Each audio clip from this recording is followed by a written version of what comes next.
I always wondered why I had to grow up the way I grew up. I've just kind of really pondered, why do I have to grow up in this community? And then one day it hit me, so that you can understand the people that you're going to serve.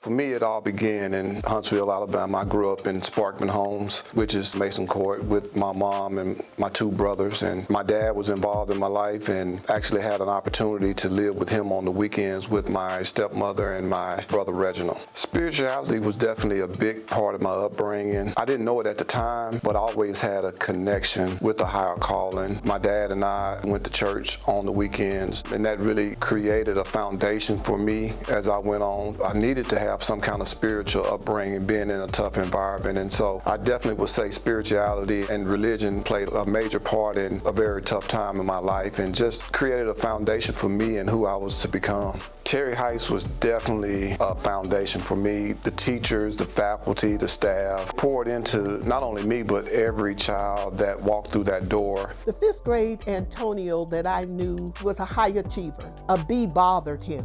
Tony felt he was responsible not only for himself, but for all the other students in the classroom. I see where it has matured into his adult life, that he's still doing the same thing, looking out for and taking care of other people. Stone Middle School gave me the opportunity to develop as an athlete. I wasn't the best kid in my community as far as sports. Being a part of those athletic programs at Stone Middle School really gave me an opportunity to really see a pathway for my life. When the Boys and Girls Club first opened in my neighborhood, my life changed because for the first time I had a place where I could go where I felt like people were helping me to become the person I thought I could be. I had mentors such as Cedric Worry, Tyrone Langford, Eugene Phillips, Mike Williams. These guys really poured into me and helped me develop as a young man. For me, I really didn't understand that I had a skill in athletics until I made my varsity basketball team. I didn't think I was the best athlete in the neighborhood. I knew that I was determined I wasn't going to quit. Because of those qualities, I knew that I had a chance, that I could use the skills that I had on the basketball court to make it out of the community.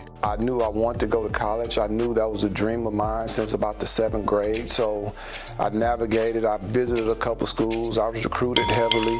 I attended Texas A&M because the coach told me that as a freshman, I would get 25 to 30 minutes a game. After my freshman year, times got tough. I was 700 miles away from home. I was able to rely on that faith. I asked God for a couple of signs of whether or not I needed to be there. I was able to graduate, play 4 years of basketball, and I felt like I had a really good career at Texas A&M that led me to have an opportunity to play ball overseas. I was given the opportunity to play professional basketball in Australia. I had an injury and I had to make some transitions. I first came to know Tony at the Boys and Girls Club in the Sparkman Homes neighborhood. Tony's love and commitment to the community is unparalleled in my experience. I've seen tremendous growth in Tony professionally through the years, networking, building relational equity. Now he's the life of the party, goes out of his way to meet people. He knows all the families, and Tony's commitment and his passion, his love for people, particularly for those a little less fortunate, just comes through in his work all day, every day. The reason I feel like I'm qualified for this path is I've actually shared in the experience of the people that I'm trying to serve. In our environment, one of the things he always talked about was actually getting out of the neighborhood, going to college, doing what he needed to do to be able to come back and give back to the community, same way the community gave to him. He's always wanted to do what he could to improve upon the lives of the children and adults in neighborhoods and environments that we grew up in. As a former resident, it would give me the privilege to see a lot of our residents make it out. I want to create blueprints for residents to give them the opportunity to become self-sufficient if they choose to do so. And I want our community to support that vision.